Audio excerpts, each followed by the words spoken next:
ঘটনা এক। একদিন রাতে আমি আমার মায়ের সাথে শুয়েছিলাম। হঠাৎ রাত ২টার সময় আমার আম্মু ফিল করে তার আঙ্গুল ধরে কেউ টান দিল। আমার আম্মু মনে করে কোনো পোকা হয়তো। পরদিন রাতে আমার আম্মু সব দরজা জানলা বন্ধ করে, কিন্তু একটি খোলা রাখে বাতাস আসার জন্য।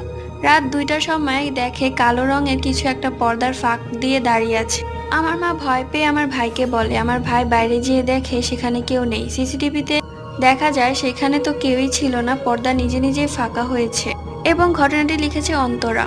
ঘটনা ২। একবার আমি ২৭শে রমজানে আমি রাত জেগে রোজা রাখার জন্য আমি সবার কাছে দোয়া চাই। তারপর আমি একটু রাস্তায় যাই।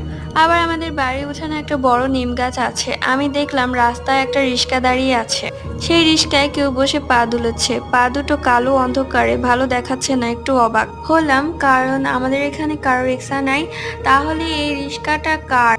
এটা ভেবে যেতেই দেখি একটা মেয়ের শরীর, কালো বড় বড় চুল, নখ। আমাকে দেখে একটা